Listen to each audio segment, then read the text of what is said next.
provável que nem passe pela cabeça da nossa juventude que alguém no Brasil fosse capaz de sacrificar vidas inocentes só para chamar a atenção do mundo em favor de uma causa religiosa ou política, como vem acontecendo nos Estados Unidos e Europa. Mas essa é uma percepção obtusa que confirma a existência de uma sociedade sem memória aqui no Brasil. A Ordem dos Advogados do Brasil aprovou agora à noite 3 propostas de protesto contra a explosão de uma bomba hoje à tarde no andar onde funciona o Conselho Federal no Rio. A explosão matou a funcionária Lida Monteiro da Silva. Houve mais 2 atentados à bomba no Rio, ao jornal Tribuna Operária e à Câmara Municipal, onde 6 pessoas ficaram feridas. Qualquer pessoa que estivesse na sua sede naquele momento teria sido atingida. Foi Dona Lida, podia ter sido outro funcionário, podia ter sido um conselheiro, podia ter sido um membro da diretoria, podia ter sido o presidente. Atingido foi o conselho, atingida foi a entidade, atingida foram os advogados.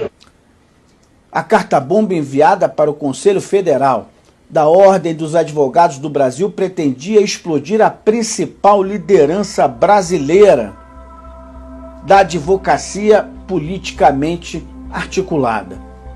Mas acabou explodindo nas mãos da secretária, que cumpria a rotina de recolher, abrir e classificar a correspondência endereçada à instituição, que lhe garantia emprego com carteira assinada. Eu estava um dia me dirigindo à sede do conselho, logo depois do almoço, e recebi o aviso de que tinha ocorrido atentado e de que Dona Lida estava muito ferida. Eu cheguei lá em 10, 15 minutos, eu já estava a caminho, e realmente me deparei com um quadro dantesco. A sala dela estava inteiramente destruída e, como ela era vizinha, a sala dela era contígua à minha, a parede divisória também tinha sido atingida e a sala, minha mesa estava semi-destruída, e foi um momento terrível da minha vida. A morte da Dona Lida causou uma comoção. Vimos as imagens do cortejo que a levou ao túmulo. Reuniu centenas, milhares de pessoas, talvez. Foi um acontecimento que, por mais que a ditadura quisesse, não podia esconder. Aquilo transbordou, inclusive no exterior. Era uma senhora pacífica, amável, doce, trabalhava na ordem com amor à política, nunca fez política internamente, nem política de ordem, nem política geral, e, no entanto, foi vitimada por um trêfego que achou que fazendo aquilo ia esmorecer a luta da ordem pelo restabelecimento da democracia, e foi o oposto. Aquilo ali, na verdade, como eu disse, foi o ponto de partida para o momento de declínio, da fase de declínio da ditadura.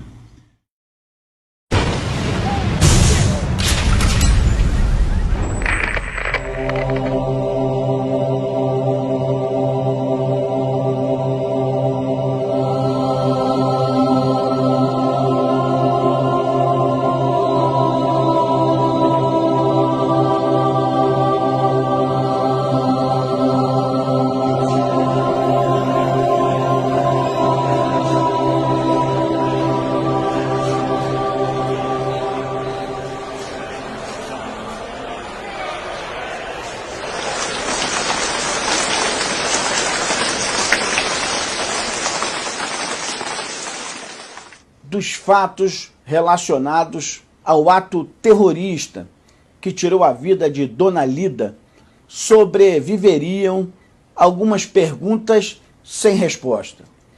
Mas a iniciativa da OAB Fluminense, em 2010, garantiu a reabertura das investigações sobre aquele crime, provocando uma reação revanchista que, 3 anos depois, confirmaria a resistência do sentimento terrorista entre os brasileiros, mesmo depois de uma anistia tida como ampla, geral e irrestrita. Atentado na sede da OAB aqui no Rio de Janeiro. Aline Pacheco, muito bom dia, feliz Dia Internacional das Mulheres para você também. Me conta que história é essa, Aline? Olá, Bate, muito obrigada. Foram momentos de tensão lá na Ordem dos Advogados do Brasil. O Corpo de Bombeiros recebeu uma denúncia de que 3 explosões teriam acontecido no prédio. Minutos depois tiveram sim que detonar uma bomba de fabricação caseira com fogos de artifício entre os 8º e 9º andar. Mais detalhes de todos esses momentos de tensão e agora de suspense, né? Quem teria feito isso, a gente vê já já aqui no Jornal Bate. Mas para a Comissão da Verdade, a anistia que perdoaria pecados não tinha o alcance de apagar o passado do Brasil, que ainda esperava por muitos esclarecimentos. E eu não tenho dúvida que foi nesse cenário, né, nesse ambiente que foi deflagrada essa série de atentados terroristas de extrema-direita, em que a bomba da OAB, a bomba da Câmara Municipal, o SUNAB, guardadas as devidas proporções no nosso 11 de setembro, e também, no ano seguinte, a bomba do Rio Centro, estão inseridos nesse ambiente, digamos assim, de conspiração. Esse jogo de intimidação detonou explosivos na sede do jornal Tribuna da Imprensa, no gabinete de um vereador carioca, no carro de um deputado, em dezenas de bancas de jornais, no jornal A Luta Operária e até num show que reunia milhares de pessoas no Rio Centro.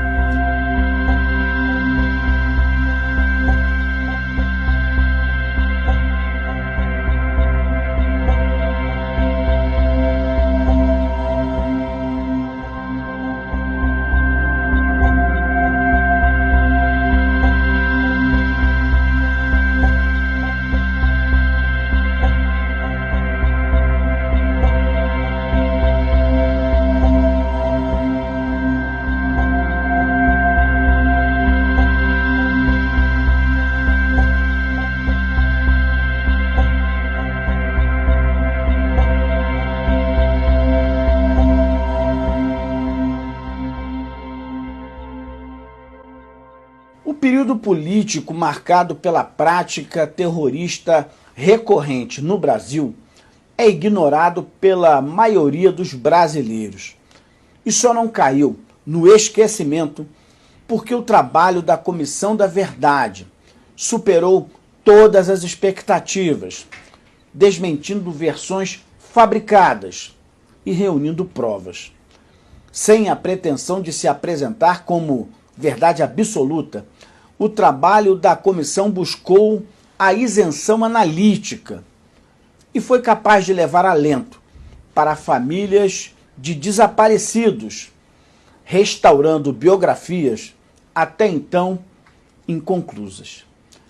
Mas nem todo mundo entende favoravelmente a utilidade e o alcance do trabalho realizado pelos membros da Comissão da Verdade. O motivo que mudou o presidente, agora é o Jair Bolsonaro, de direita, ponto final. Quando eles botavam terrorista lá, ninguém falava nada, agora mudou o presidente. Quando eles botavam terrorista lá, ninguém falava nada. Quando eles botavam terrorista lá, ninguém falava nada. Quando eles botavam terrorista lá, ninguém falava nada. Agora mudou. Recebida como ofensa pela sociedade civil organizada, a declaração do presidente Jair Bolsonaro sobre os membros da Comissão da Verdade surgiu no momento em que o país era surpreendido por um presidente da República que trata como assunto corriqueiro uma suposta versão sobre as circunstâncias da morte do pai do presidente da OAB, que consta da lista de desaparecidos políticos do período militar. Quem é essa OAB? Um dia, se o presidente da OAB quiser saber como é que o pai dele desapareceu no período militar, eu conto para ele. Uma declaração que acabou desqualificando o trabalho de investigação da Comissão da Verdade sobre a apuração dos fatos relacionados ao desaparecimento deste perseguido político. Primeiro, é uma declaração tecnicamente equivocada. Terrorismo não é o que o presidente quer que seja terrorismo. Terrorismo é o que a Lei 13.260 de 2016, no artigo 2º, define como tal. E, obviamente, que os membros não preenchem os requisitos para serem caracterizados como terrorismo, os membros da Comissão da Verdade. Portanto, a atitude do presidente é uma atitude irresponsável que, na verdade, demonstra um descompromisso com a democracia e um descompromisso com a necessária releitura histórica do período da ditadura militar, que precisa ser feito para que a gente nunca mais viva tempos de restrição das liberdades democráticas. Não foram raros os casos em que o ex-militar reincidiu na adoção de uma linha retórica maniqueísta e ofensiva. Sobretudo, quando suas palavras buscam a pasteurização de conceitos, contextos e biografias. Contra o comunismo, pela nossa liberdade. Contra o Fórum de São Paulo, pela memória do coronel Carlos Alberto Brilhante Ustra, o pavor de Dilma Rousseff. Sem que tenha confessado preferência por um recurso retórico que classifique genericamente os seus adversários, Jair Bolsonaro recorrentemente rotula de terrorista os seus desafetos, reiterando a truculência verbal de costume. Mas, curiosamente, neste caso, a acusação funciona como um bumerangue, repetindo a máxima segundo a qual o vento que venta lá também pode ventar por aqui. Na verdade, se tem alguém que tem indícios de atos de terrorismo, é o próprio presidente da República, que foi expulso do Exército por tramar a explosão de um gasoduto e do quartel onde ele trabalhava. O alerta trazido pelo deputado liberal, ainda que inserido no calor do debate político em Brasília, não está restrito às rotinas de trocas de acusações comuns entre adversários de pensamentos antagônicos. A revista Veja publicou uma matéria afirmando que o capitão Bolsonaro e um colega dele, oficial, o capitão Fábio Passo, tinham um plano terrorista chamado Beco Sem Saída, ameaçando explodir bombas em quartéis e na adutora do Guandu, que abastece o Rio de Janeiro, caso os salários não fossem aumentados, de uma espécie de chantagem. O trabalho de reportagem do jornalista Rubens Valente, do jornal Folha de São Paulo, no ano de 2017, garantiu total acesso aos documentos secretos do Superior Tribunal Militar, do chamado Conselho de Justificação do Exército, onde Bolsonaro foi condenado, para depois, mais tarde, recorrendo, será absolvido. O Bolsonaro foi duramente condenado por 3-0. Ou seja, o capitão considerou que, o Conselho considerou que existiam 2 laudos grafotécnicos em relação ao croquis. É um croquis só. Acusando diretamente o capitão como autor daquele croquis, que a revista Veja, portanto, estava certa e que o capitão mentiu e, portanto, o condenou. Ele sairia do Exército por desrespeitar o pundonor militar, a ética militar. Passou os meses, como combinado. Eu também perguntaria para ele como foi essa combinação. O que aconteceu? O general Newton Cruz certamente amigo, ou certamente de boas relações com essa maioria de ministros indicados pela ditadura. Foi lá fazer o conchavo, conversar, mas ministro, é um oficial esforçado, é um atleta, né? Ele era bom nessa área de atletismo, tinha até o apelido de cavalão, praticava tudo que era esporte, ganhava medalhas, era instrutor, entendeu? Então, tinha ali uma certa simpatia por esse lado. Vamos liberar, mas aí ele promete que logo depois ele sai. Então, eu acho que eu tenho evidências suficientes para dizer que foi isso que aconteceu. A reportagem confirma a participação de Bolsonaro numa ameaça terrorista, revelada pela revista Veja, onde Bolsonaro minimizou os fatos, alegando que tudo não passaria da explosão de algumas espoletas. Veja reafirmou a denúncia de que os oficiais eram mentirosos, de que o general Leônidas tinha acreditado em 2 oficiais mentirosos, reafirmou a denúncia de que eles tinham esse plano B sem saída e, novidade que vai agravar toda a história, publicou o desenho de um croquis em que aparecia um desenho, desculpando o pleonasmo, de explodir uma carga de TNT, dinamite, portanto, na adutora do Guandu, que abastece o Rio de Janeiro, como eu já disse, e esse croquis foi publicado e a revista afirmou, de novo, peremptoriamente, que sim, o Bolsonaro tinha desenhado o croquis, entregue à repórter Cássia Maria Rodrigues, e ponto final. O ex-capitão Jair Bolsonaro sempre negou a participação em conspirações que tivessem por objetivo explodir bombas na Vila Militar ou em outros pontos da cidade ou do estado do Rio de Janeiro. O protagonismo do capitão Jair Bolsonaro num caso de ameaça terrorista não é uma obra de ficção que possa ser contada como lenda. É um caso que foi eternizado nas peças de acusação de um processo que investigou as responsabilidades relacionadas a um plano desbaratado dentro das Forças Armadas, batizado como Beco Sem Saída. Um plano que pretendia detonar explosivos na Vila Militar de Resende, no estado do Rio de Janeiro, nos anos de 1980.